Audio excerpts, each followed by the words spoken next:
Hmm. Well, not the Christmas present we were looking for to end the day, but I hope that everybody had an amazing Christmas, an amazing time with their family. Obviously, a 49er win would have been just the icing on the cake, but I know for one person, there definitely was icing on the cake. We'll get to him in a minute. Coach and I are going to break it all down, and we're going to do it next.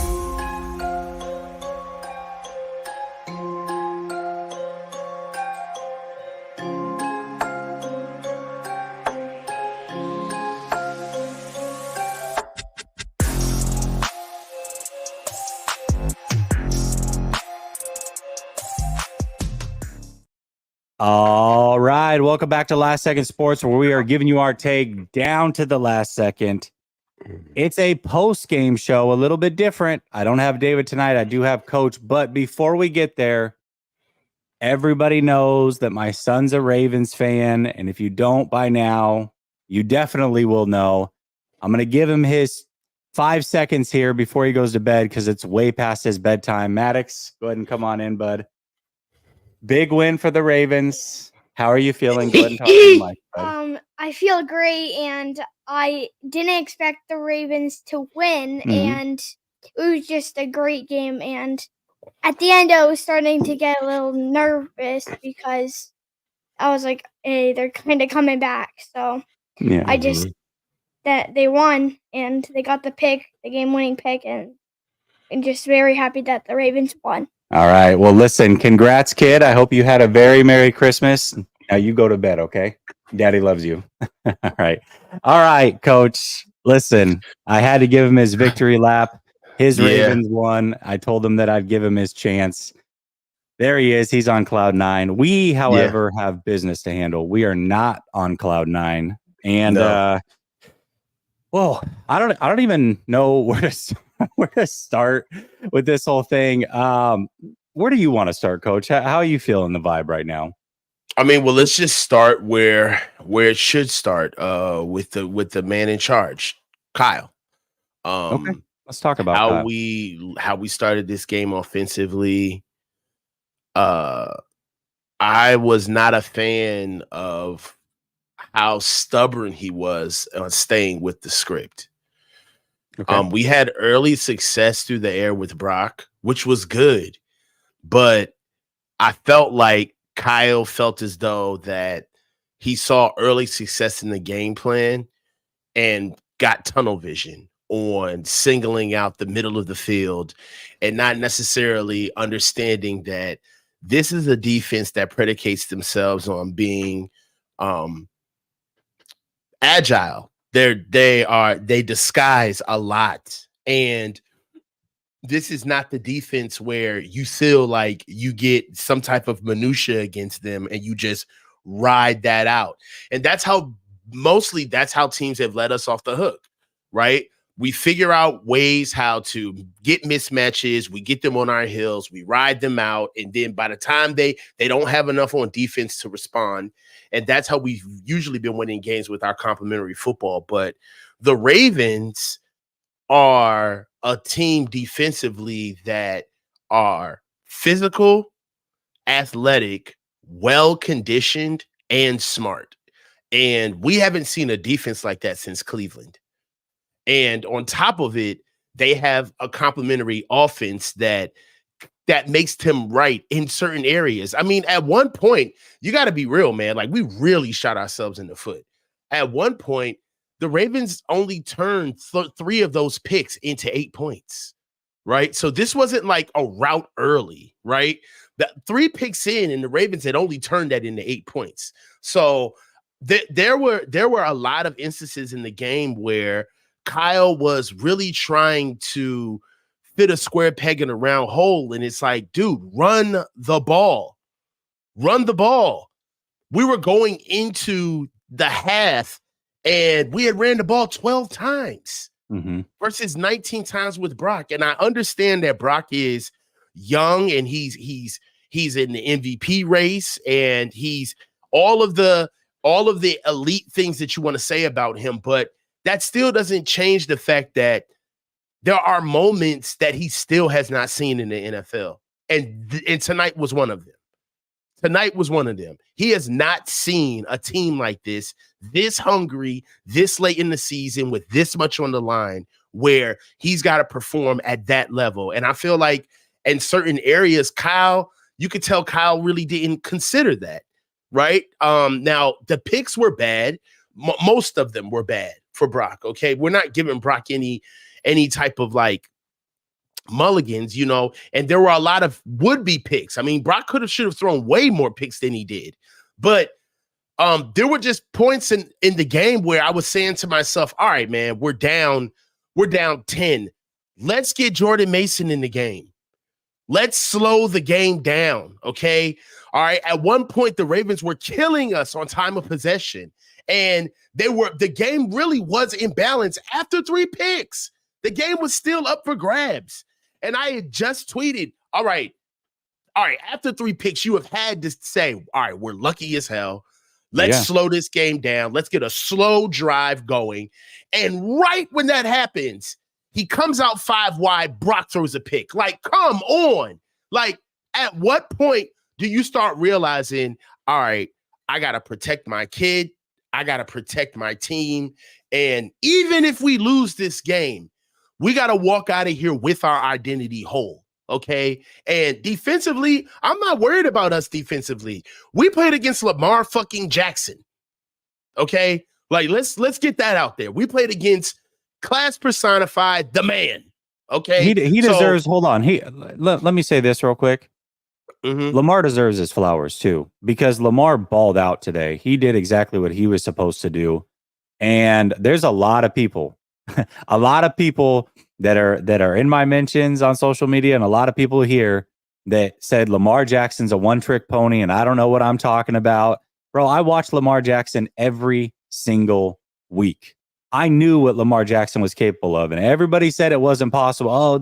No, Lamar Jackson's that dude. He deserves his flowers today. He did what he was supposed to do in a big game tonight. In the illustrious words of the notorious B.I.G., if you don't know, now you know. Now you know. Yes. All right. So that we can just put that to bed. But really, like the first pick that he threw in the red zone, like, why are we not running the ball? Why are we not trying to punch the ball in there on the red zone? Like, that's on Kyle. I understand that they schemed it up, but if you look at I want to back up what I'm saying. So let's just go to the numbers, okay? Let's go to the numbers, Jesse. Time of possession, all right? They barely got us, okay? So it's 31-28. We had 68 plays to their 63. We outgained them offensively, 429-343. They had 5.4 yards of play. We had 6.3, all right? Out of the scoring, all right? 4 for 4 for field goals, 1 for 1, 2 for 2, 3 for 3. Passing, all right, they got us 65% to 56%. All right, if you look at the numbers and you see what we did, rushing, they were 26 for 102, only 3.9 a carry. We were 18 for 121 for 6.7 a carry, okay? Both of us had a touchdown.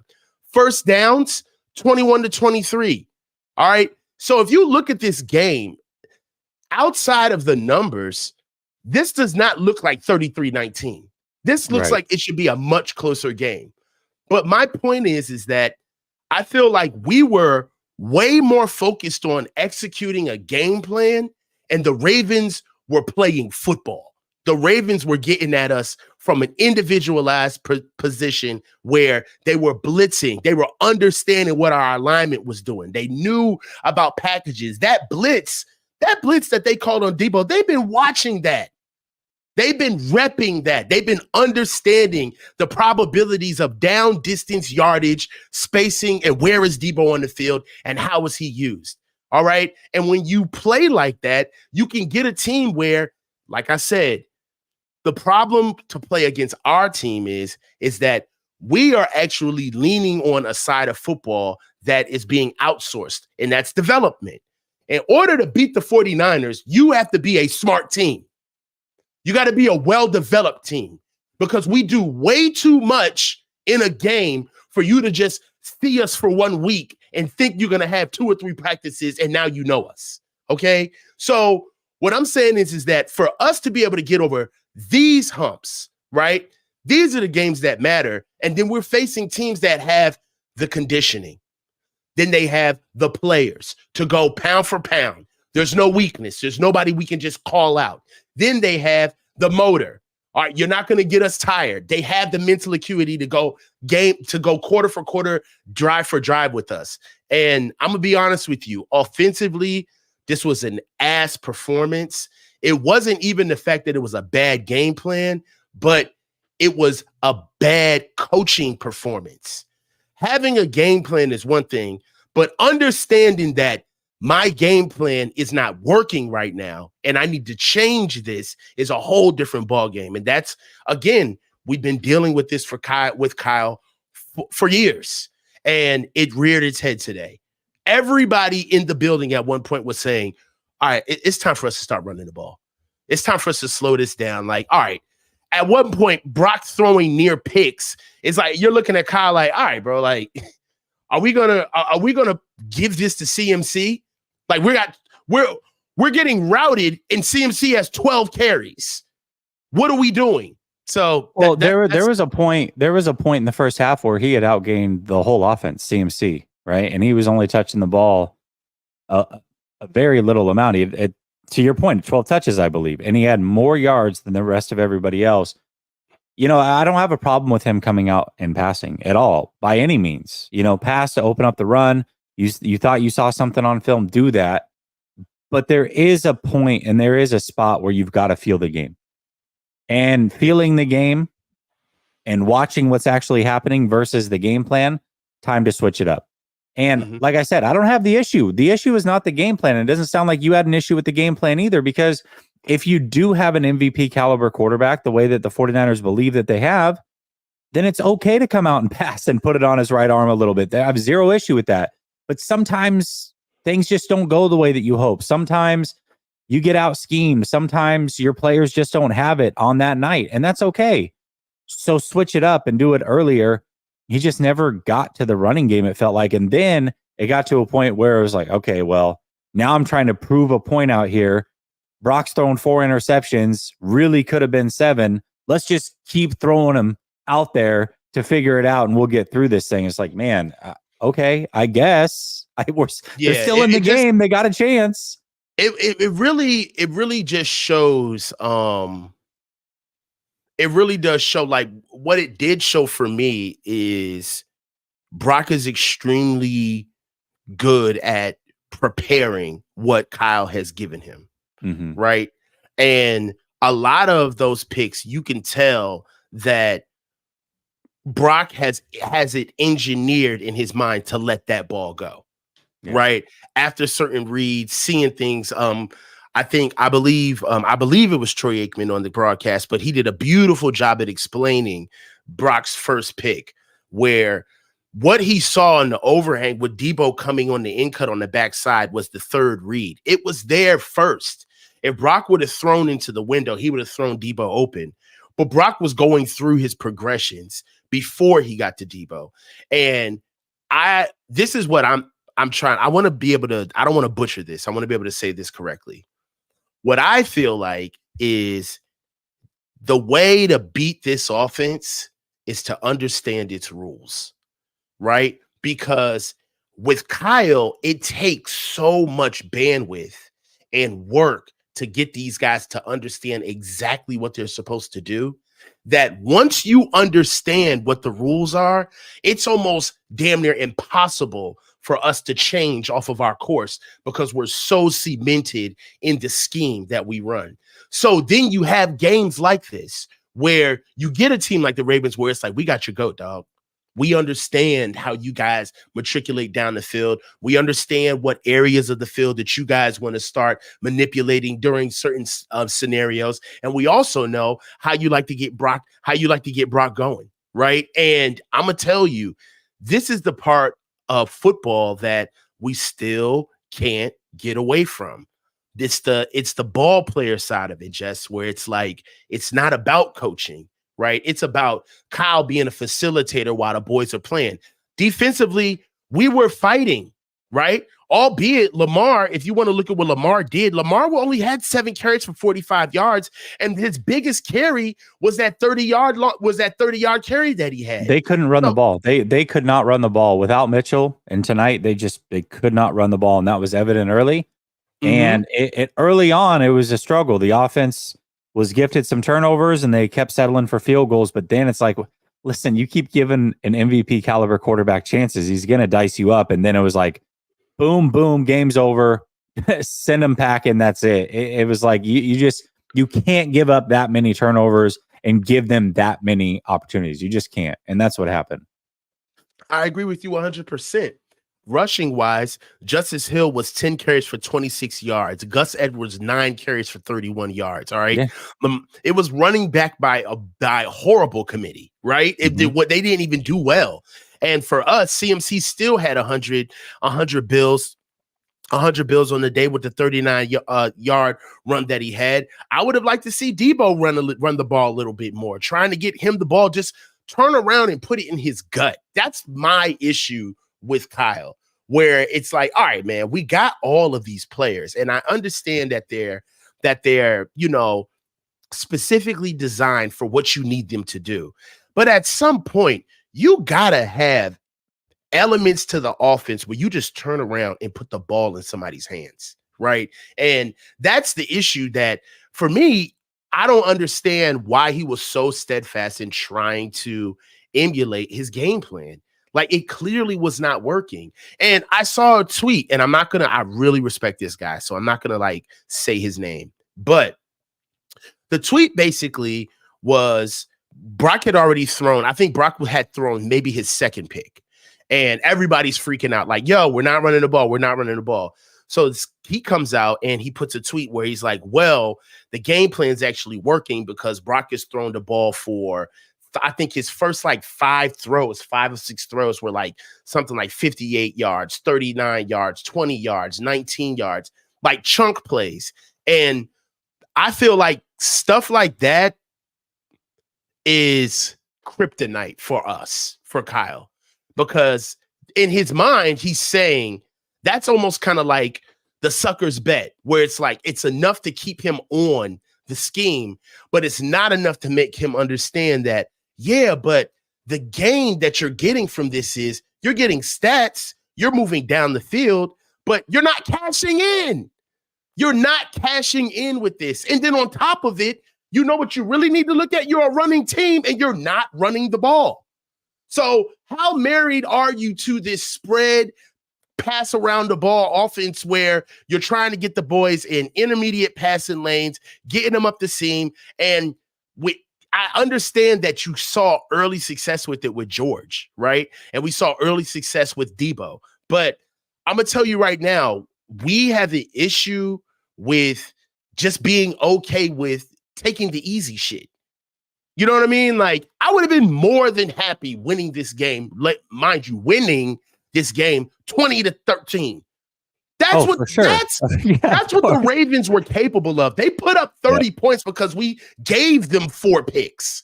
You know what I'm saying? But if we take care of the ball, this is a real tough fought game. But we have way too many weapons to lose to these guys. I feel like Kyle let these guys off the hook, right? And it's a shame. It's a shame because also, another thing, our offensive line got taken to the woodshed, full stop.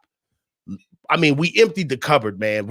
I don't even know the news guy's name. What's his name? Branch, Butch, Chef Boyardee, whoever he is. He was out there, all right? We had everybody shuffling around. Trent was gone, and we missed Juwan Jennings today. We needed that extra physical guy today, honestly. I really missed having Juwan out there. I get it, man. But at the same time, like we just can't, we can't continue to do this where it's like, well, if we had this, and I'm not saying you're doing this, but if we had this guy or we had this guy, the Ravens were beat up too, man. The Ravens came into it very dinged up. They have 2 of their best offensive weapons outside of Lamar not playing. And they figured out a way to get it done on the road, traveling east to west. that Lamar Jackson 19-1 stat's that's the real deal. Because that stat does not lie right now. Let's get to these supers before we get way too far behind. Cloud Strife says, I was upset with this game, but it's all right. We need to win the next 2 games and we'll be the 1 seed. I already knew they were going to lose a game. Yeah, and that's real. Ultimately, there's no panic button being hit here. Everything that applied going into this game still applies. Still does. Darnold for MVP. Nice. Shady Luke says the Niners are better than Philly. I'm not saying otherwise, but I've always wondered if Purdy is mentally tough enough to come back. I question it. Yeah, I mean, the question still remains. I think he's mentally tough enough, though. I think mentally Purdy's just fine. Well, Brock, I'm not worried about him. Like Brock's got like animal confidence. You know what I mean? Like he doesn't. I don't see him paying attention to like he'll go down blazing. You know what I mean? Because he just does not care about like how everybody sees him. I don't see that being a Brock issue at all. Like Brock could go out. Honestly, you almost kind of want this in a quarterback, but Brock could throw 10 picks and still be like, all right, so what's the next play?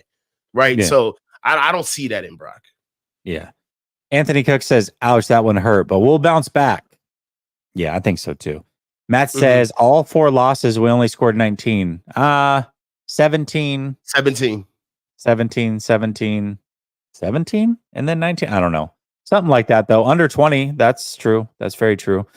Joey Mellon says, coach in the house. Shaney is 0-400 when trailing in the 4th. Runs the ball once at the 2. Trent goes out, and then the line falls apart. Congrats to your boy, Jesse. Merry Xmas.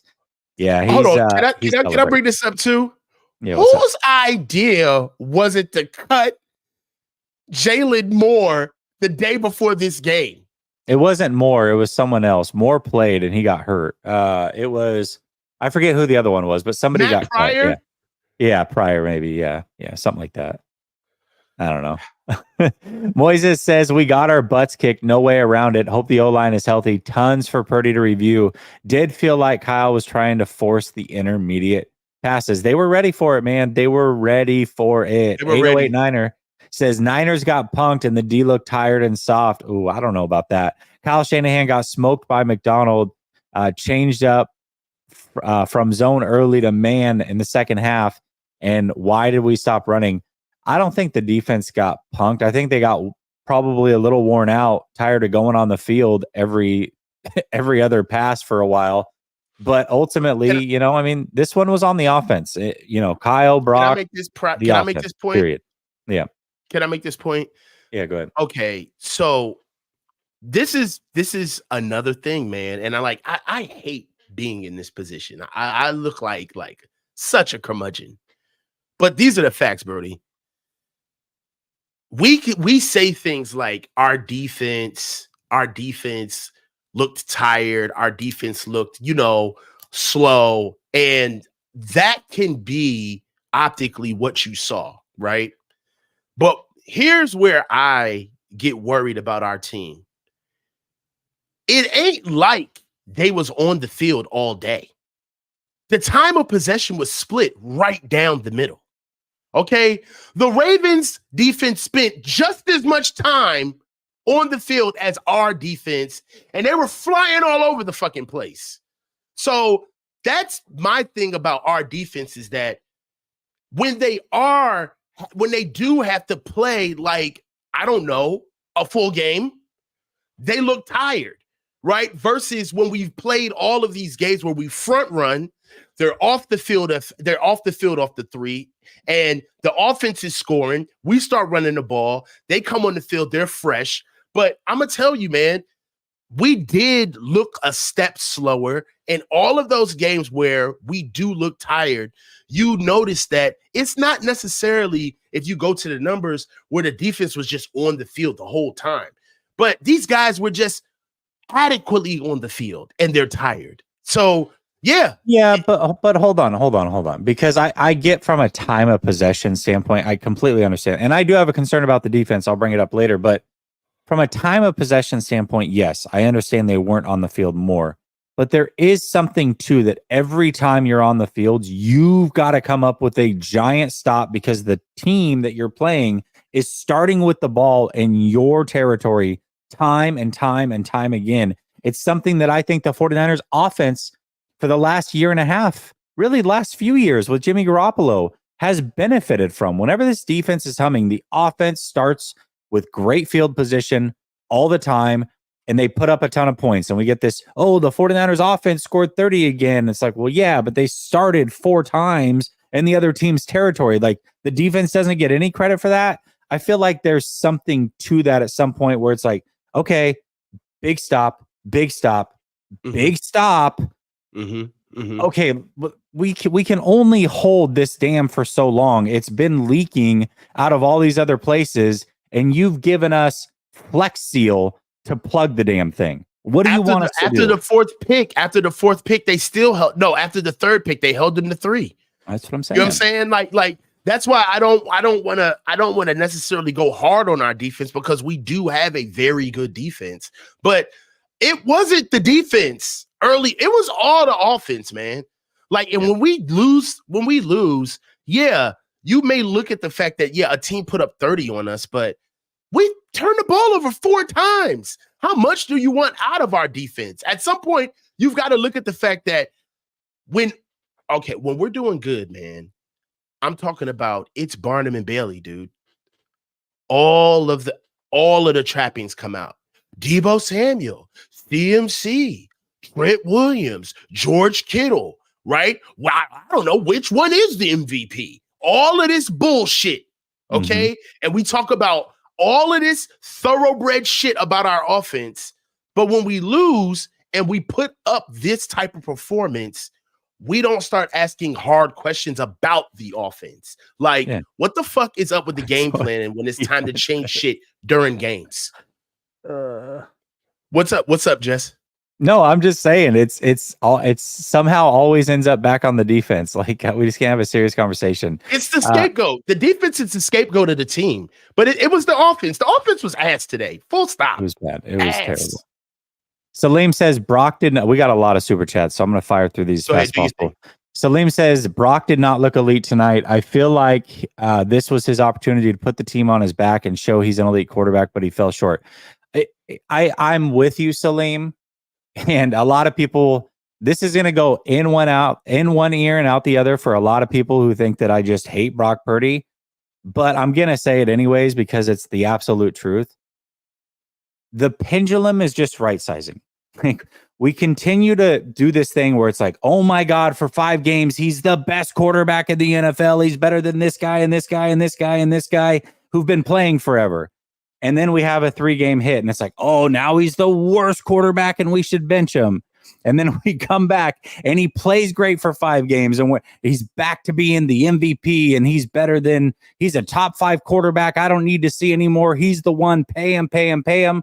And then we have a game like this and we go all the way back over here. Maybe the truth is he's just a second-year quarterback who still doesn't have a lot of experience. These things are going to happen. And his career is going to be better for it. Maybe this season's going to be better for it because he's gone through a game like this. Maybe he got knocked down a peg mentally and he can reassess, and the 49ers, more importantly, can reassess. I think Brock's going to be fine. I think it's okay. He was not good today. It's okay to say that. But I also think that he's going to be okay. Maybe we just were so far one way that we had to get back into the middle. But he'll be fine. I think he's going to be just fine. I really do. Chance says, Kyle gonna Kyle. Brother Bob says, please, everyone, CFU about Purdy MVP. Please stop. Thanks. Yeah, I think we're done talking about it. Dazza says, CMC was running for 7.4 yards a clip. We were down 4 points at half and ran a total of 18 times all game. Agree? Yeah. Yes, it was ass. Like, I don't understand why we don't, like, the Ravens were so busy trying to win the game, right? They were playing us, right? They were going at I can't wait till this film drops. They were singling out the offensive line with stunts, okay? And early on, I felt like it was going to be an issue because they were getting home with 4. they were getting to Brock with 4. And that's when the picks started coming. And it was saying, all right, well, the Ravens had found a way how to single out our O-line, right? Colton McKivitz, Colton McKivitz had a bad game, man. He had a bad game. All right. Can we say, thank God the 49ers aren't in the AFC North? Can we say that? Oh, hell. What? Hey, dog. We done lost to the Browns, the Bengals, and the Ravens, bro. That's 3 of our 4 losses, the AFC North. The AFC North is not playing no games with us. I'm telling you. So, I mean, honestly, we played a team. We played a 60-minute ball club. All right. And their thing is that they have an offense. They have a set infrastructure of how they go about, winning games. But one thing that I noticed about the Ravens is that they're very sure of themselves, right? They came in there with their style of football and they dominated. They dictated to us. Okay. And that's something that we usually do, but we do it with scheme. But when it came time for us to go off script and really play ball, I feel like we were a little handcuffed. And if I was playing on this team offensively, I would be frustrated at the play calling because I would be saying to myself, all right, man, I understand what we came in with. That's cool. And I get the fact that we were moving the ball with it. But my man, if you can't understand when your shit is coming to a bottleneck where it's like, all right, let's get off the train and get back to what we do right here. This is a critical moment in the game. I'd much rather us go with our 90th percentile plays than you coming up with your best made plans that you put together a couple of weeks ago, right? Where the first pick, it was on Brock. It was on Brock. But why aren't we running the ball there? Why aren't we understanding scheme be damned? We score right here, we're up. Right? That takes precedence over going 5 wide in the red zone. Like, what is that? I hear you. Kid Got Game says, that's my exact thoughts, coach. The defense kept the game manageable early, but we couldn't capitalize on offense. Can only contain Lamar for so long. Exactly. Salim comes back. I went off on his comment, but not because it's his comment, but ultimately because I know that a lot of people are definitely like, they're in the I hate Brock Purdy mode right now. And I just kind of want to even things out a little bit. But Salim says, not to say that Brock can't be elite. He's just not there yet. And that's fair. That's totally fair. He's in year 2. Brother Bob says, Notorious B.I.G. got the G from G.I. Joe, though. Ravens quarterback is better than Brock, he said. Dazza says, why does Kyle not treat B.A. like a true number 1 when he's got the ball? He looked great. 6 of 7 for 113. Use him like all other number 1 wide receivers in the league. Well, that means that BA is going to have to be able to run the full route tree, and Kyle is going to have to, like, that type of stuff right there is like, that's the evolution of what you really want to see for our team, right?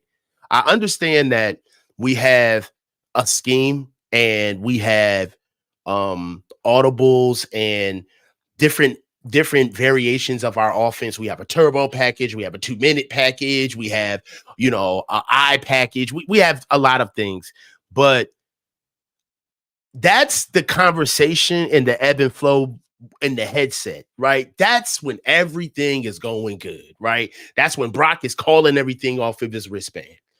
But what do you do in the game when BA is over Marlon Humphrey and he looks at Brock and just taps his helmet and is like, bro, route me up?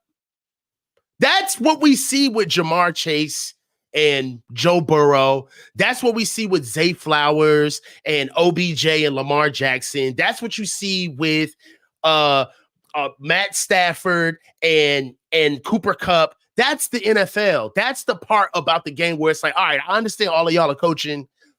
Everybody's got on their hats and shit, but excuse us while we go be pros right now. This is something that I see on the field right now that, quite frankly, you can't see that from the sideline. And that's something about coaching that I had to understand very quickly but it wasn't hard for me to get because I played before, is that even as close and as much as involved as you are in the game, all right, there still is an element to the game that you do not understand and see because your ass is not playing, because you're not playing. And I feel like we have a huge blind spot for our team in that element of the game because we're so fixated on our supply chain, our pipeline of how we get plays in and out, how we run the offense, where sometimes the game isn't even called for that type of football in the moment, right? We can't play in the context of the situation at the moment because we're too busy checking our wristband, going back and thinking about what we need to do, right? You need to be able to contemporaneously react. And that's what being a pro is. Being a pro isn't what you're prepared to do, but it's what can you do at will when the situation calls for it.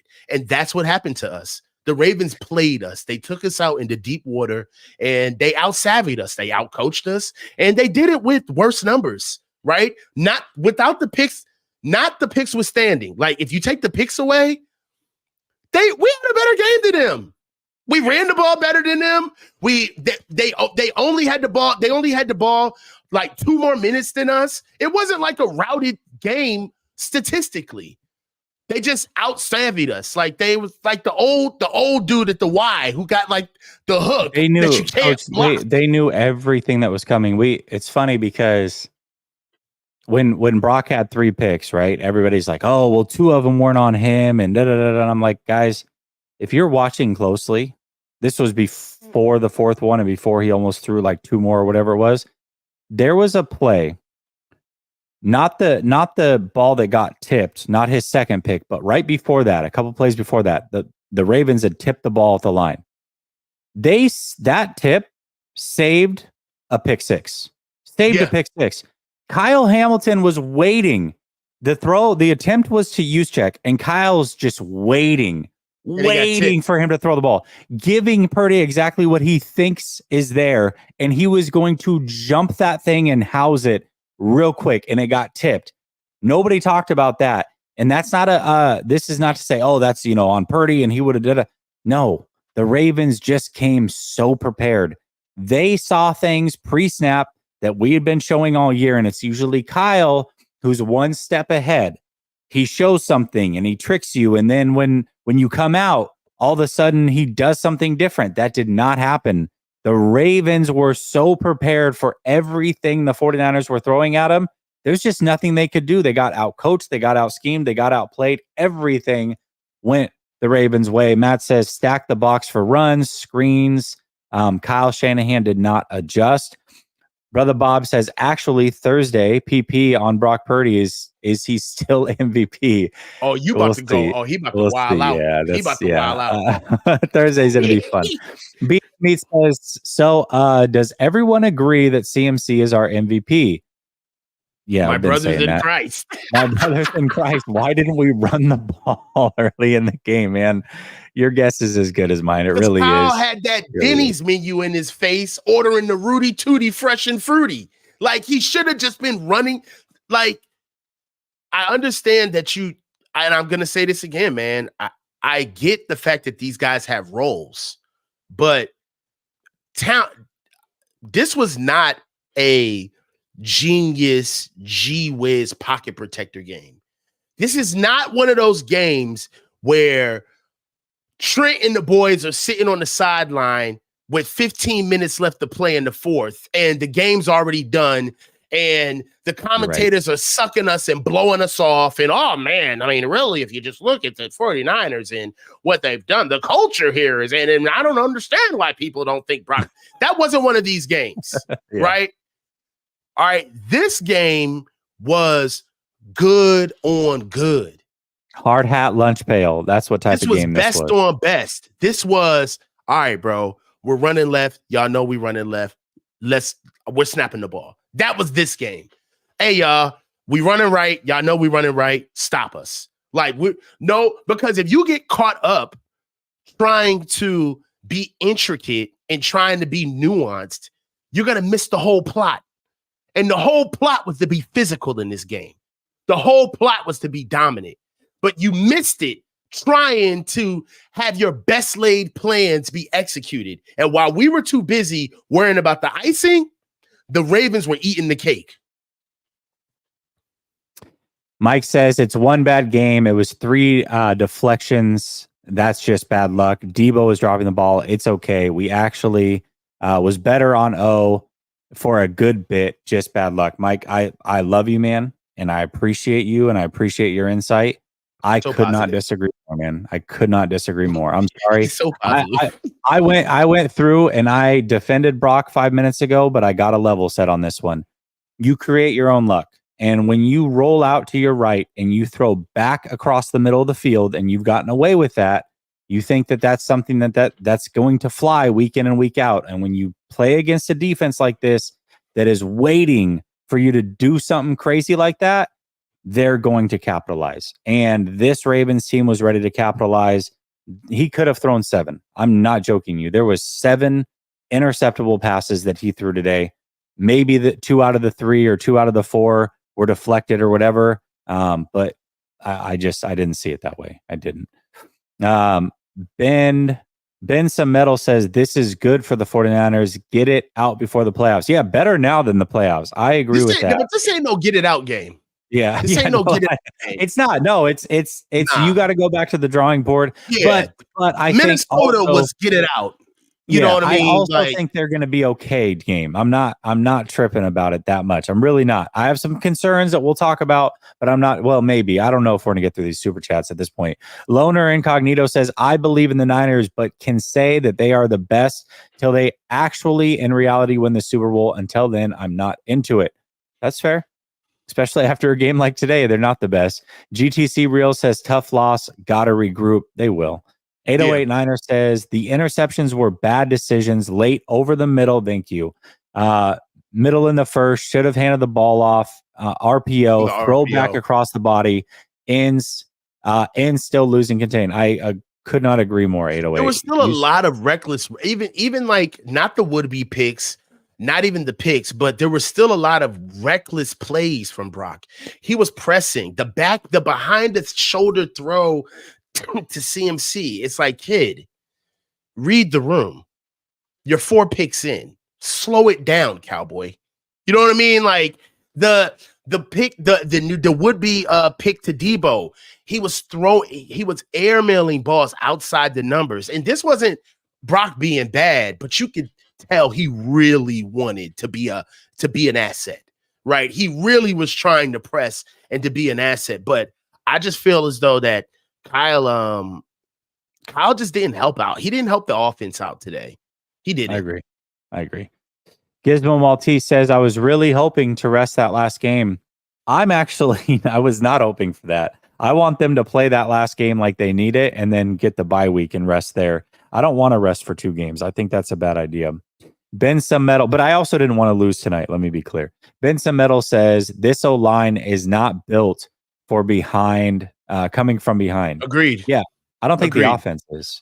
When the D-line can tee off on you, and you know what? There you go. I don't think the offense is either. Cryptic says at some point we have to win from behind. I feel like everything has to be comfortable. Playoff football and Super Bowls are not a cakewalk. I agree. But I don't know I also don't know if there's a team in the NFC that can put us in that situation. Well, the Ravens just put out fresh tape. That's the thing about the league. That's bad. You're right. It's a copycat league. You're right. The Ravens just put out fresh tape. But so did the Browns, and there's only a couple teams that can do this, and the Ravens were one of them. You have to have the horses to get it done too. You can have tape, but you got to have the horses. Okay, but this is what's different, though, right? This is what's different. The Browns did it, but the Browns did it, and they didn't have an offense to capitalize off of what they did, right? The Minnesota did it, okay, but Minnesota didn't have a run game. I mean, they didn't have enough run defense to stop us, right? And what happened was that Kyle pressed with Brock late, and we ended up getting hit with our pants down. Cool.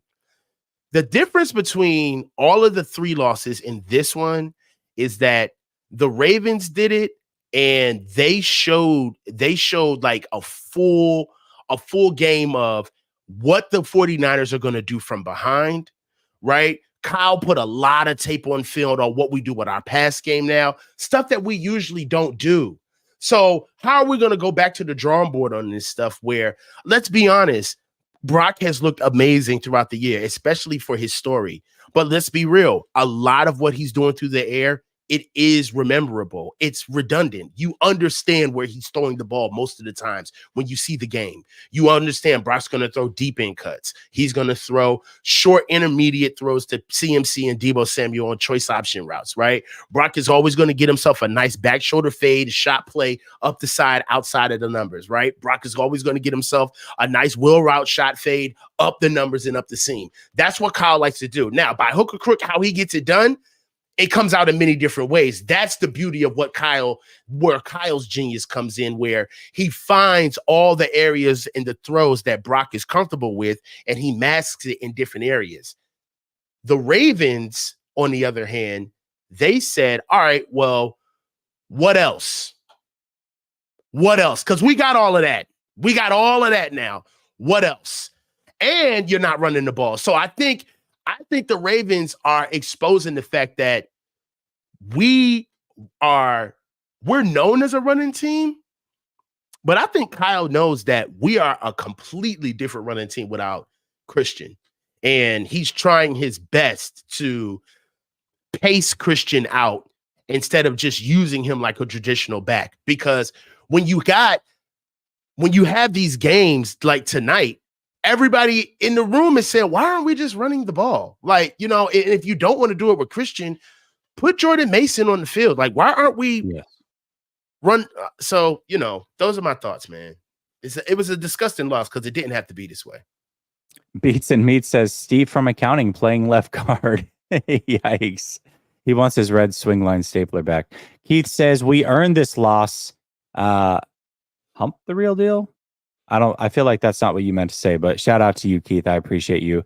GTC Real says, is it just me or does Purdy throw outside the numbers only left? He's just down the middle or left. Very little throws to the right. Thoughts? This was a thing last year. It was all charted out. I haven't paid attention this year. Honestly, I feel like he's been throwing the ball just fine, right?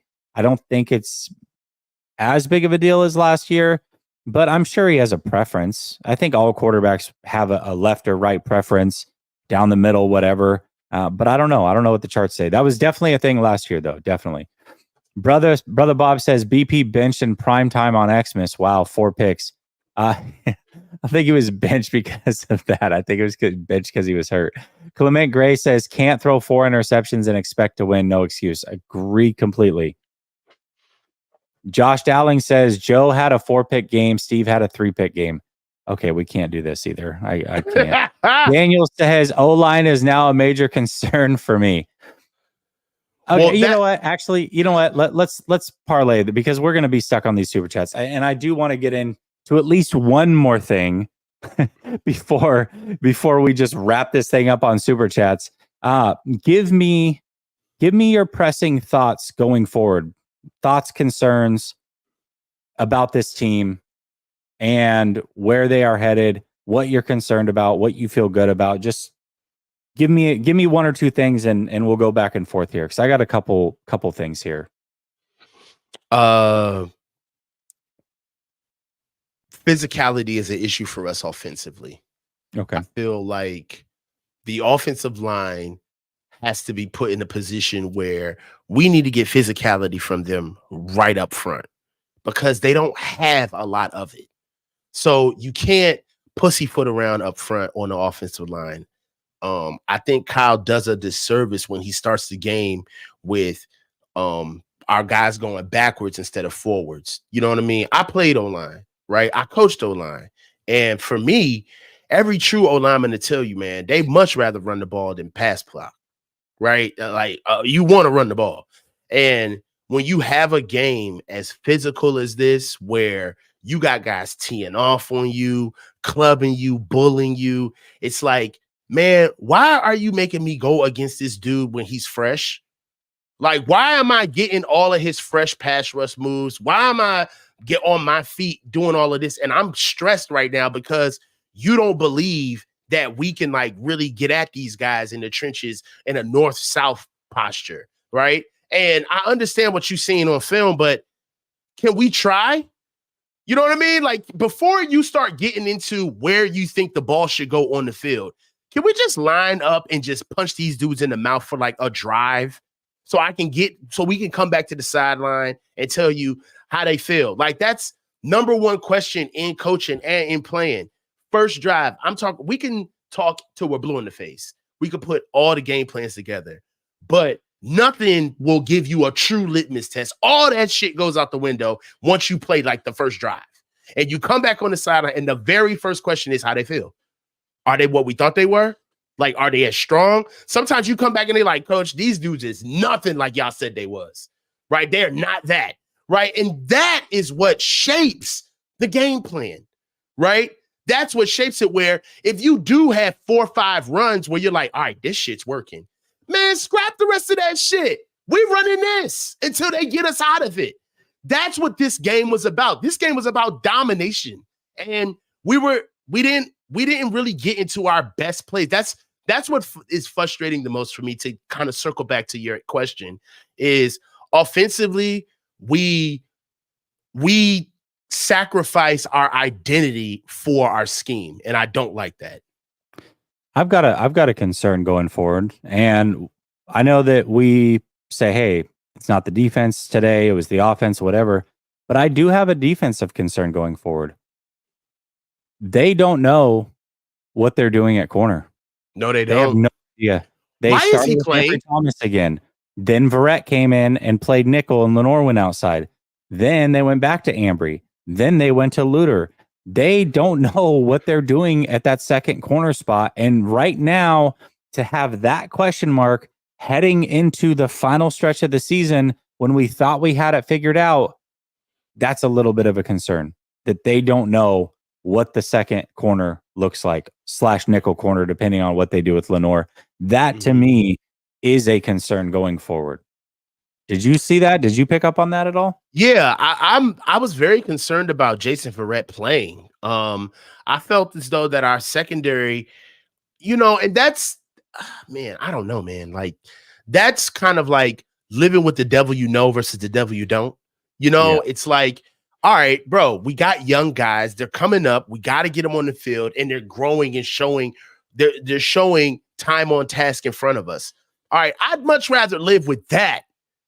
And I'd lean on the development and the youth and the coaching than to go get a retread who intelligently knows the defense, but his body won't get him there. You know what I'm saying? Like, what's the point of having a guy out there that knows the defense, but you know what I'm saying? He's Christopher Reeves. Like, I can't do it.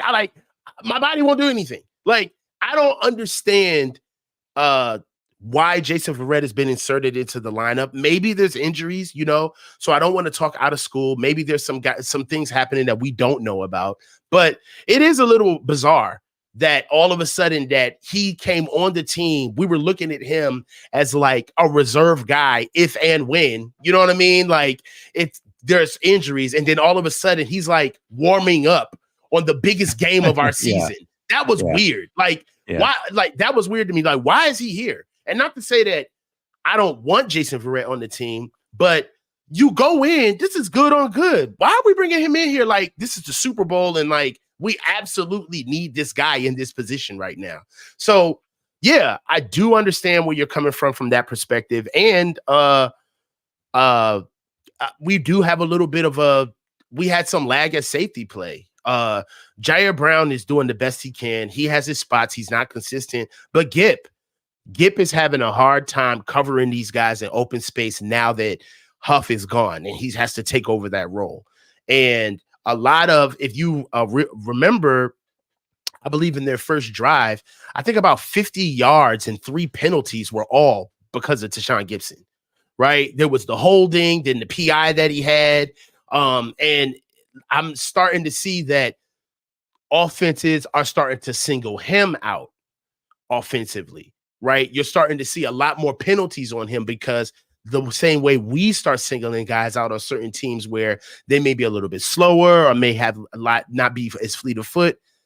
I'm starting to see offensive start picking on Gip now. Yeah, definitely. And it's always been there. And that's what makes the Rams really interesting, at least offensively versus our defense. Now that Cooper Kupp's back, I don't know how the 49ers plan to cover those receivers, because those receivers, much like the Ravens receivers, are not true number ones, that they're the big bodies that you put outside. No, these guys will line up everywhere and they're quick. And that is really, really tough to guard when it's not the norm in the NFL and that's not how your team is built. So I am curious to see how that plays out. Yeah. Well, speaking of secondaries, that's another calling card or another kryptonite, if you will, on our offense. Remember when we were talking about the Browns, and we talk all the time. So Yep. I don't know when I was like, the shit just runs together. So we were on the phone sometime and we were talking about, this is before Seattle had even played us, and we were thinking that Seattle was going to be a tough matchup for us, not because we believed in the team, but how they were built. And moreover, their secondary, they had big physical guys on the secondary. They had fast guys that were going to come down and really play hard. And what was crazy about that is that you and I were having this conversation like in the summer, right? And then we played Cleveland, and they kind of like brought it to light of like, okay, that's when we really started banging the table for Seattle, because Cleveland, they showed the same thing that the Ravens showed tonight, is that a lot of what we do is we get the ball in fringe areas on the field, i.e. outside the numbers or in the seams. And we get very physical players there, right? So we'll give Debo zero routes, or we'll give him tunnel screens. We'll get George going up the seam versus a safety chasing, right? Yeah. Kyle does a really good job at not only getting the ball out in wide open spaces, but that's his big thing, physicality. But it's very hard to do that when you play with DBs across the board that are all physical, right? Like Marlon Humphrey, he may not be the most physical guy, but he's game, right? He's not no punk. He's got all heart, right? Yep. You saw their safety play, dude. Hamilton was all over the place, all right? Yeah. That's the thing about us, is that I feel as though that our kryptonite with facing defenses is their skill guys being as physical as our skill guys, right? Where you can't and getting find home with four. And getting home with four. That's the other big one. And not many teams have been able to do it. Yep. Yeah. It's like, we got enough to go against your skills, and our four are talented enough to single these dudes out up front. Yeah. 808 says they're missing too many tackles, not blaming the defense for the loss. I think this was going back to a comment earlier from 808. They just look tired the last couple of games. They need a rest bad. Yeah, for sure. I think that's, again, that bye week, 808. I'm with you, man. The bye week is going to be crucial. Brother Bob brings up what we were just talking about, which is 20 being benched, 22 being benched, 20, and then 28. Yeah, that secondary was shifting all over the place. Chance says, is Purdy in the Jimmy G doghouse? No, I think he was. I think that was really Kyle looking at him saying, we need you. We're not putting you back out there to. But football has changed, though, hasn't it? Line. What's that? Hasn't football changed, though, Jesse? Like, did you hear when they said that when Brock got his stinger in Arizona, that was the first time he had a stinger in his football career? Yeah. Bro, do you know how common stingers were when we played, bro? It's so common. Like, yeah. Son, like, that's wild. And this is a kid that is known for like his braggadocious play. And he's just got his first thing. It's like, bro, that like floored me. I'm like, dude, I'm old, man. I'm old, man. Wave 9 says, no bull. Brock Purdy's not it. NFC is anyone's. Wave, I understand that the sky is falling for you right now, but have you looked across the NFC? Just take a gander across the NFC and you tell me who scares you in the NFC. Now, the AFC is a whole different ballgame. You get there, you have to play a Ravens team that's healthy. We'll see what's going on with Kyle Hamilton. Prayers out to him. I hope he's okay. But, overall, the NFC is still the Niners for the taking, I think. Brandon It was Green a joy says, to watch tonight. He's man. He was a joy to watch tonight. He's so Man, good. He is my so God. good. Yeah. So good. He was a joy to watch. I was like, this kid is all over the place. Yeah. Brandon Green. It's funny because when I had the Ravens guy on, somebody had asked me like, oh, well, if the Ravens defense is so good, then why did they give up so many to the Rams? I'm like, well, Kyle Hamilton missed a big portion of that game. And people were like, oh, he's not that. I mean, he can't make that many plays. He's only one guy. Now you know. Now you know. Now you know exactly what I saw. There you go. Yeah, that kid is special. He's special. He is. Yeah. Brandon Green says, stop with the Ronnie Bell special team experiment. I am with you. I am so good. My heart skips a beat. We're on official Kyle Williams now. I'm about to start just calling him Kyle Williams. Like, do you not see him get the ball now? And you're like, please hold on to the ball, bro. Please hold on to the ball. Seriously. Even on nobody was around him. He just pops it out of bounds. I don't know what's going on there. Yeah. I am not going to try this first name because I'm going to butcher it. But Salam, I got that one. This team is the iteration of the Niners. This team's iteration of the Niners are built to play finesse teams. We suck at black and blue, hat on hat, ball with the team who plays that way for real. Yeah, this team doesn't have the physicality that it once had. It definitely does not. And it's interesting because when the 49ers played Cleveland, you saw a little bit of that. Tonight, you saw a little bit of that.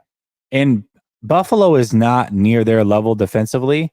But when they lined up against Dallas, I saw how physically imposing some of those players on Buffalo were. And I'm like, I don't think that the 49ers dwarfed them the way that Buffalo is, which is interesting because we're used to the 49ers when they get on the field and saying, oh my gosh, it looks different. I don't feel that way about the 49ers anime. It doesn't mean that they're not the best team or that they can't win a Super Bowl, but it's not. But there's a standard. Same as what it was. It's there's not a standard. And that's what I think you're getting to, Jesse, is that one thing that I'm gutted we lost. I had us winning.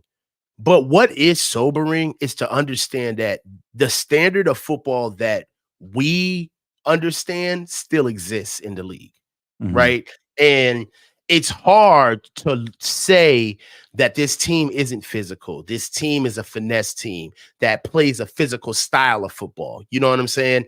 It's the defense gets gassed. They need depth or they get tired. It's hard to say those things when basically the league has kind of like taken a step down, right? It's not as physical as it is across the league anymore. Right, where there's only a few teams that are going to give us a real game, right? I was almost excited that we were down. Like, really? Like, I was like, I want to see us fight.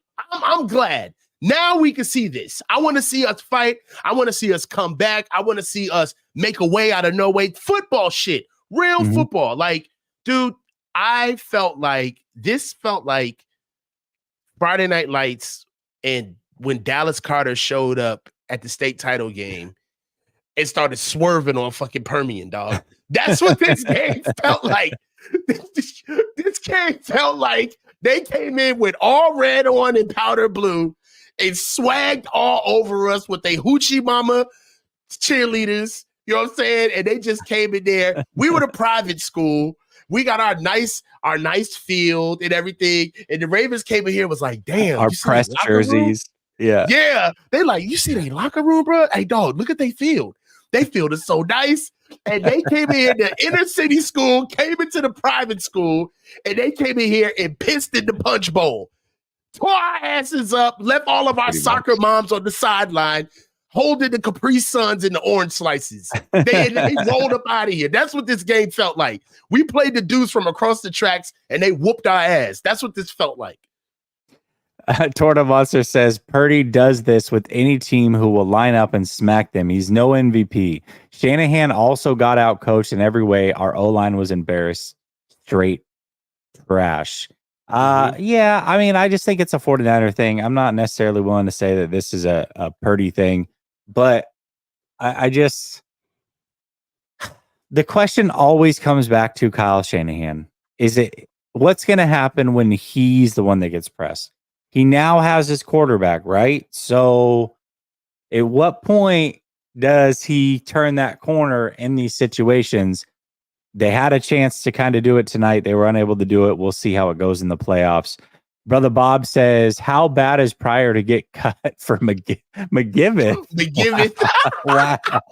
Yo, That's a wild fire nickname. That's a wild nickname. McGiveth.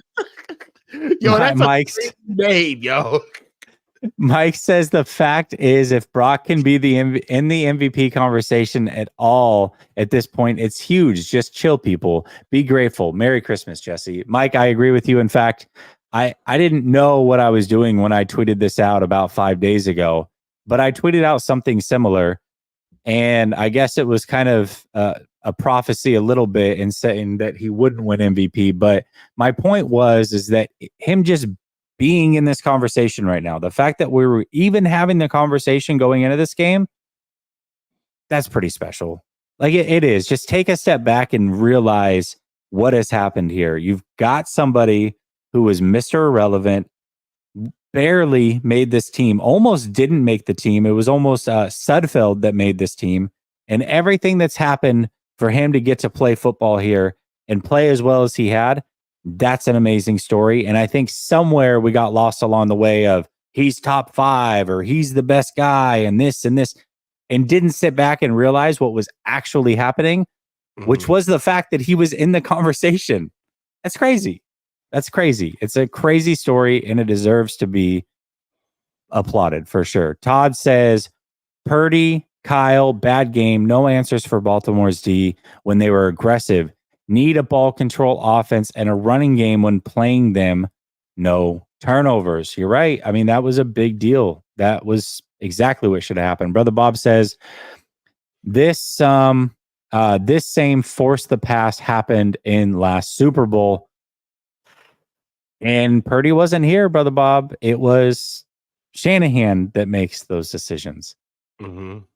Oh, Mike is he was the one that I disagreed with his assessment on the interceptions. Mm-hmm. He says it was 3 deflections. That's just bad luck. Calm down, because he is just in his second year as a quarterback. Y'all don't remember, but Montana had a game like this 3 times in his third year. Mike, I'm with you. I agree. Calm down. But I'm also not going to say that he didn't cause some of that bad luck. That's all I'm saying. But I do agree with you. It's not like, oh my gosh, what's going on? Purdy's not him. We can't go there. Jordan says, when it wasn't Bosa and Young at our DNs, we would get washed and give Lamar all the room. What happened to how we approached Hurts and controlled the pass rush? That was on Chase. I want to talk about that.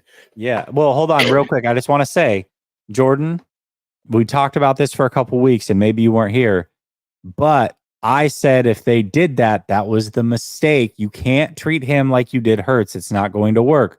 What you do with Lamar, in my opinion, is you send 5.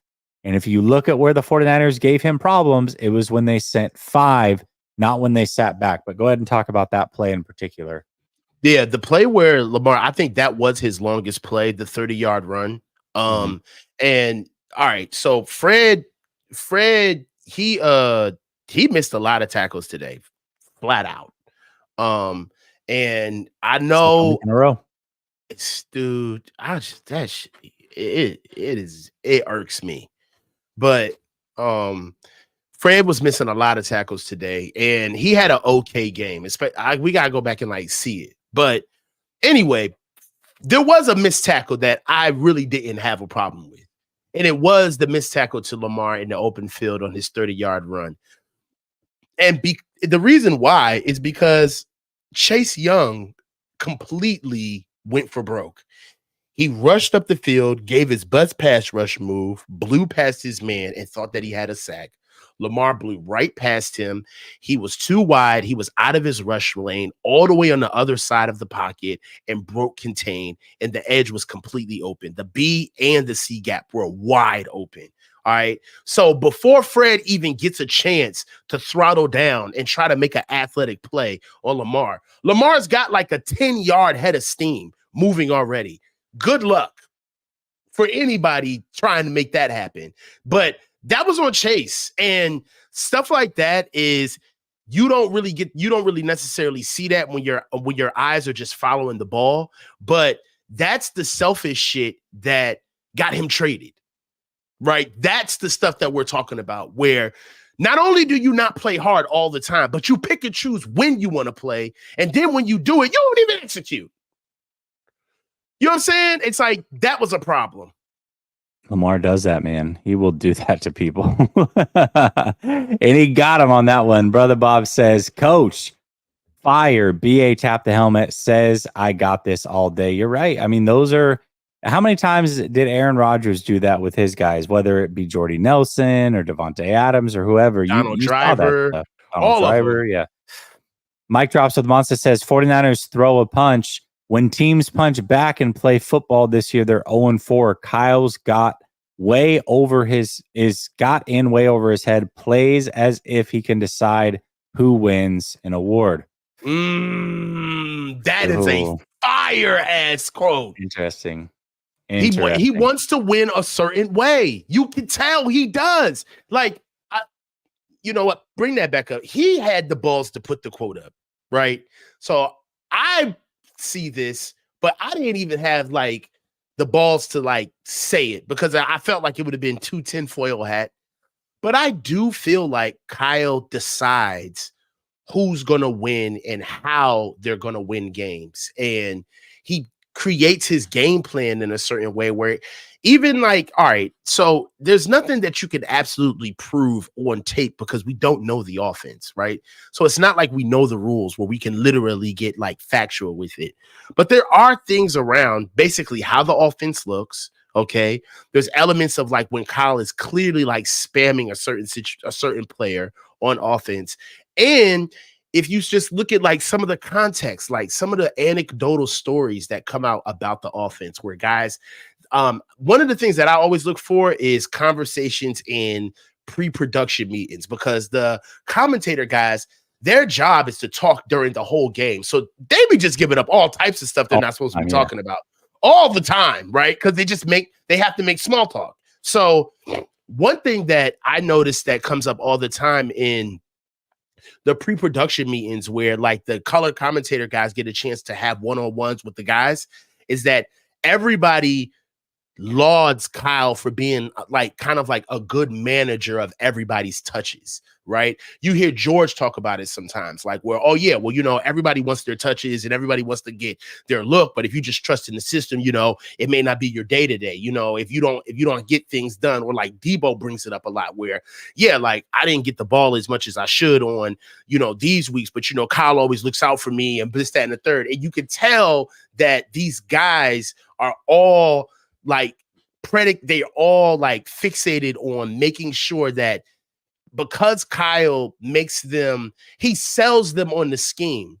But what the byproduct of that is now he has to deal with all of their selfish desires on what the scheme can do for them individually. And that's what you're seeing on the field when Kyle is taking into account, well, Christian is okay, but we could just use Christian to run the ball. But in this game, you know, I really want to be able to highlight Brock. And they have a linebacking core that I don't necessarily believe is as good as they are in the secondary. If you look at it, a lot of the picks and a lot of the turnovers were corners driving and safeties driving downhill, protecting those linebackers, coming off of different routes to come in to help. And I feel as though that the Ravens knew.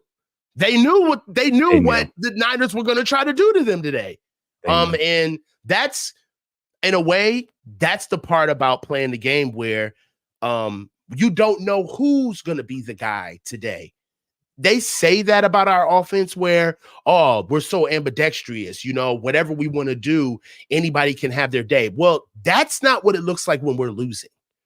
When we lose games, it doesn't look like any one of those weapons that we have on offense can pick up the slack and say, all right, well, hey, it's a George Kittle day today. All right, I'm going to put on my Duffy and I'm going to carry us up out of here today. And Kyle, with his expertise, can say, okay, well, we run the shit for George. I guess today's a George day.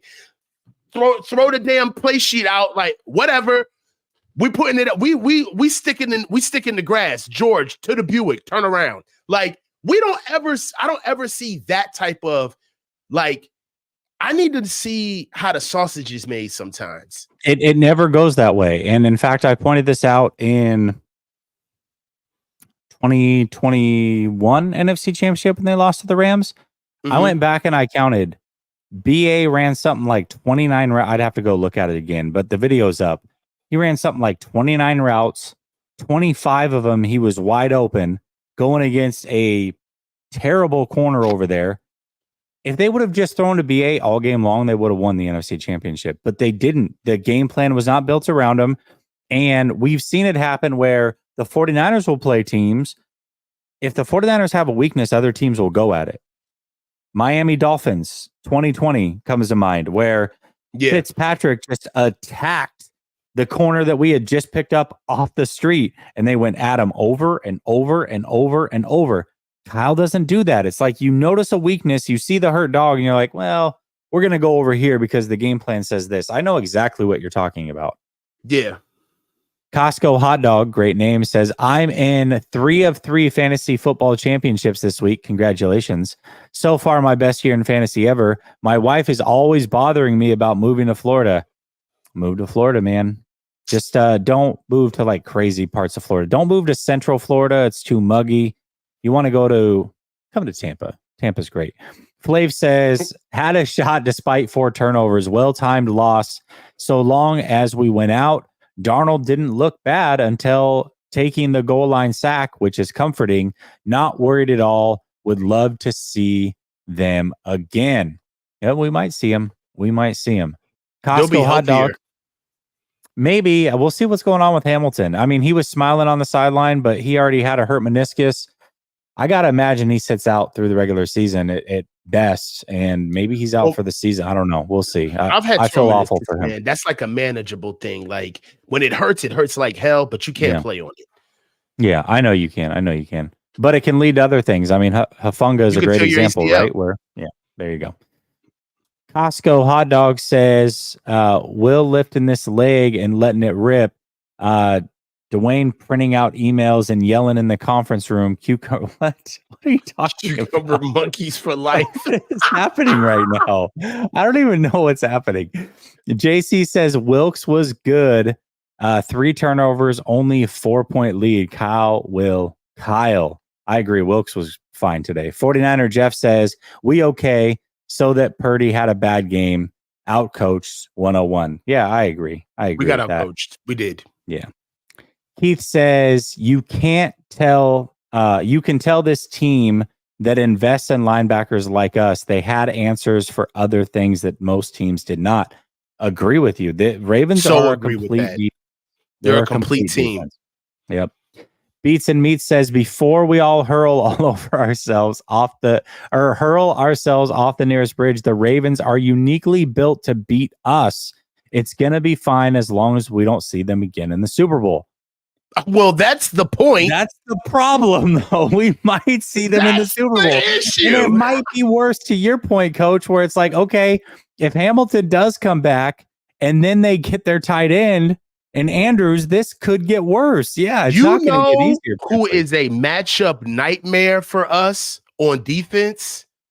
Isaiah Likely. Yes. Tight end, he had his... There is not a DB big enough that we have that can cover with this kid. And he's chippy.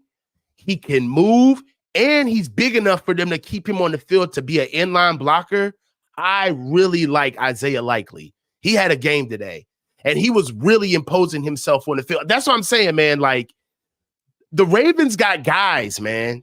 They got savvy guys they got the Jawan Jennings. You know what I mean? They got the Diamador Lenores, those guys that the rest of the league doesn't know, but these dudes are straight junkyard dogs for Baltimore. You know what I'm saying? Yeah. And Isaiah Likely is another guy that, made himself known today.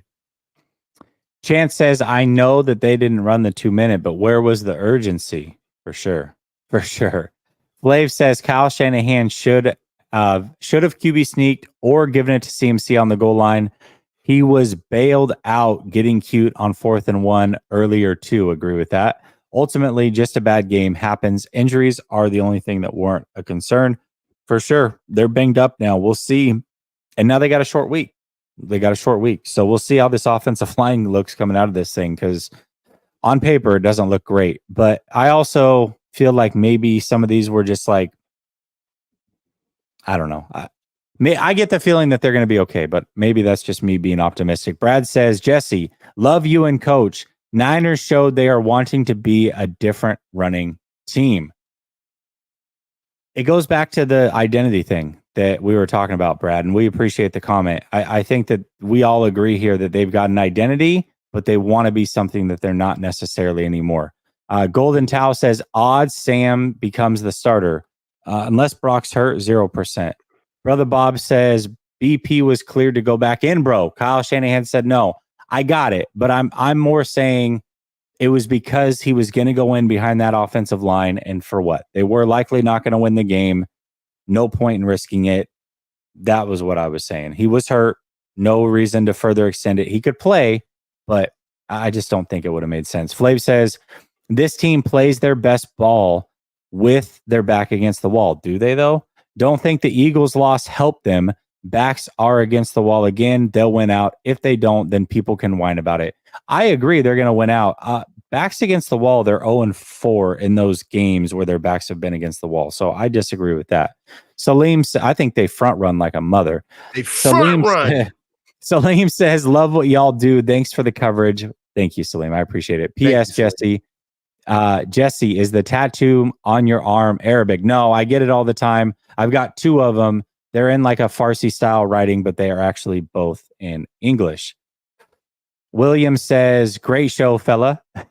Coach, I'm here in DC. Hopefully I can see you at the game. Hey, go see him. I think he's going to be there. I'm going to be at the game. Right? I'm going to the Commanders game. It's going to be crazy. I'm going to be in section. I'll talk about it later. I don't want to hold up this show, but I'm going to be. He'll be there. I'm definitely going to be at the Commanders game. It's going to be fun. Hold on. He'll be there. And he's big. You can't miss him. You can't miss me. It's going to be fun. Matt says, off topic, but Adams is better than Evans. I tweeted out, it's time to start talking about Evans as a possible top 10 receiver, and he's better than Devontae Adams, and people lost their mind. You look at the numbers. That later. He's better. He's better. Mike Evans is nice. He's better. Brother Bob says, y'all, didn't answer. Is Pryor worse than McGiveth? I would think so. I mean, one's been starting all year and one just got cut. I would assume, but I don't know, man. Salam says, Fred is a converted safety. We ain't built to win 6 until we go see the wizard for some mental fortitude and some dog. We ain't ready. They all are, man. They all. Salam, Coach and I have had this conversation a million times. Our linebackers are converted safeties. If who's the safety? Sean Taylor. If Sean Taylor played today, he'd be a linebacker and he'd be the best linebacker. He'd be the best linebacker in the NFL. He's the same size as Fred. You think Fred does amazing things at linebacker? Imagine Sean Taylor. Come on, dog. With 4.3 speed. With 4.3 speed. The league has changed dramatically. Yeah. Brother Bob says Thursday can't come soon enough. PP's he's gonna get it good. They're perfect. All right. Salam says we need to play a finesse team for the Super Bowl. We ain't ready for the dogs. Coach, you played. You know what I'm saying. I know exactly what you're saying. I know exactly what you're saying. Like the Ravens play a style of football that, quite frankly, it's their identity. It's what the league used to be. Right. And really, and it ain't even about the athletes, but it's just the mantra of how you get things done. We can't call ourselves a running football team with that O-line. You can't. I agree. And part of it is the reason why we scheme. That's the dirty little secret about our offense, is that the reason why we scheme so much isn't because we're so beholden to the success of it, is because we have to engineer around the pieces that we know don't even deserve to be on the field. That's why we have to stick to the scheme.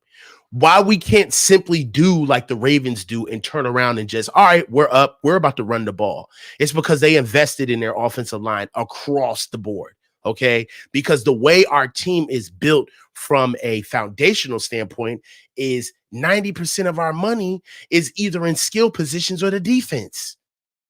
All right. And again, we went through this in the beginning of the year. 3%, less than 3.5% of our cap is represented in 5 starters on our offense. 4 offensive linemen and the quarterback. Brock Purdy. It's crazy. That's crazy. 3.5% of our cap is represented on our offense. And then you wonder why we have to do things a certain way offensively. And Kyle, it's the biggest mindfuck of all time because he gets credit for it. He gets credit for being able to take a hanger and tie it to the muffler and send you down the road.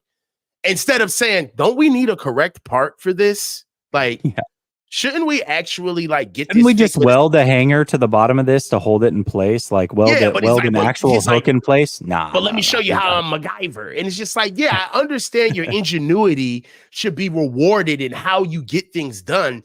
But holistically, is this the right thing to do? You know what I mean? Like, so that's my issue. Feel it. Vicky says Niners offensive line is very concerning. And Kyle, who can't coach from behind, these 2 factors don't bode well when playing an elite defensive team. Man, you guys are coming in with smart comments tonight. Mike says, Jesse, we can still celebrate the ultimate Christmas win, grace, and salvation. Mike, I am with you, brother. Yes, this is only a game at the end of the day. You are right about that. Official B&A Music, you were at the game, were you not? Official B&A Music, correct me if I'm wrong. Says the Ravens sat in cover 2 all night, and Kyle called everything that doesn't work against cover 2. Thing is that the Ravens, they may have, but the Ravens disguise very well. I promise you, and it didn't look like that pre-snap. Todd Tran says bad tackling, bad on 3rd and longs. Wilkes, or is the D tired? I think we answered this question pretty well, but this one came in later. The defense is definitely tired. I'm not blaming Wilkes anymore. I'm sorry. We tried to scapegoat him once. I'm just not doing it. This defense played well enough for them to win today. They did. Official B&A Music says Cam is going to cook this week, and we got to eat it. Not just Cam. Nick Wright. You listen. Do not turn on YouTube and watch Nick Wright. He is going to have a field day tomorrow. Nick Wright is not going to bed tonight. He's probably driving to Fox Studios as we speak. He's sleeping in the parking lot to get this takeoff. Especially because the Chiefs lost. Yeah, he's gonna put it somewhere else. He's gonna want to deflect. He's gonna deflect. Yeah. Flav says no one should be surprised when Purdy balls the next 2 weeks. Lamar loses to Miami next week, and Purdy wins the MVP he deserves. I don't think that's the way it's gonna go, but maybe. I mean, I think if anything, CMC's the team MVP, right? Like, the MVP. Right? So if CMC is not the MVP, at least we know what was proven today is that when you take him away from the offense, they look completely different.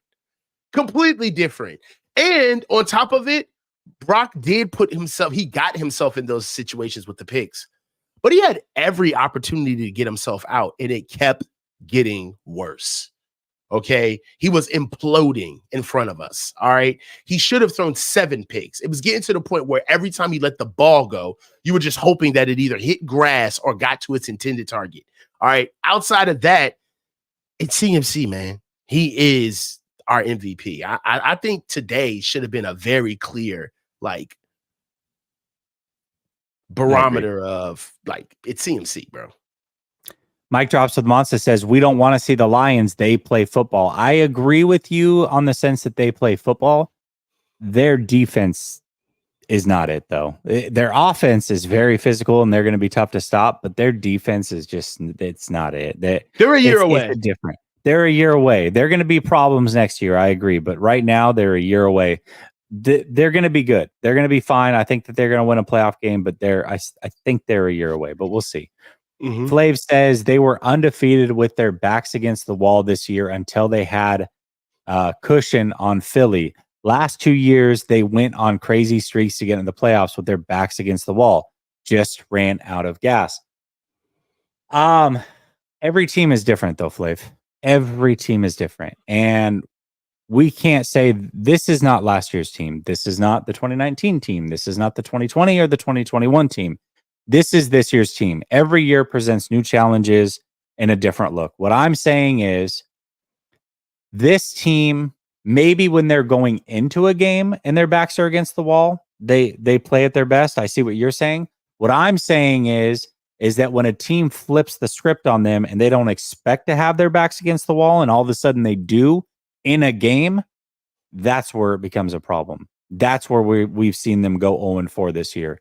When teams do something they're not ready for and their backs are against the wall in the middle of a game, can they pull out of it? Sure, when you know your backs are against the wall and you're going to play harder than the team coming into it, great. But mid-game, when your backs are against the wall, can you come through in that situation? This team right now is 0-4 in that scenario. Brother Bob says, haha, BP equals MVP. Ha, stop it. BP was trash tonight. Brother Bob, you're so wild. I can't wait for you and Larry. But I want to say, just to reiterate, I think the 49ers are going to be fine. The AFC is going to be tough when they get to a Super Bowl. I don't think there's a team in the NFC that can do what the Ravens did tonight. I don't think there's many teams in the AFC that can do what the Ravens did tonight. I think the 49ers will be fine. I think Brock Purdy will be fine. But it definitely makes for an interesting week. And I will say this, just as a football fan, it sucks losing. Sucks for the 49ers loss. But the season is now interesting again because I got to be honest with you. If the 49ers had rolled tonight, that would have been it. Nobody would have been excited about the rest of the season other than 49er fans. Nobody would have been excited about what's about to happen because everybody knows that the 49ers were going to roll. And now it's interesting. Now, if they play the Ravens in the Super Bowl and they win, they did something they weren't. We got a live body now. We have a real nemesis. Exactly. There's no question about it. Like, we can't talk about us being the baddest team in the land. Like, and to be honest with you, these guys are cocky, man. They needed to get knocked down a couple of pegs. Like how they deal with the media, how they talk about, like, you know, they talk as if they've won Super Bowls and they haven't. You know what I mean? And like, this was a good reminder that, you know, job ain't done. The job ain't done. It's not. Brother Bob says BP was cheeks and only Kyle couldn't see that. I agree. He was not good today. I think both things can be true. He was awful today. He'll be fine. Awful today. He'll be fine. I think both things can be true, but we'll see. Time will tell. Charles says, what do you think about Kyle possibly preserving CMC's knees and not wanting to risk hurting Mason and see what it was like to lean on Purdy? Maybe. And I think that you kind of brought this up earlier, Coach. That's a possibility. But if that's the case, it came at the risk of a win. And that doesn't feel great. So, anyways, Coach, it's 1:08 for us. It's now past Christmas. Thank you for coming on and doing this show with me. Everybody in the chat, appreciate y'all. I'll be back at it tomorrow. I think I got 3 shows tomorrow. It's about to be crazy. Either way, y'all stay blessed. Coach, peace.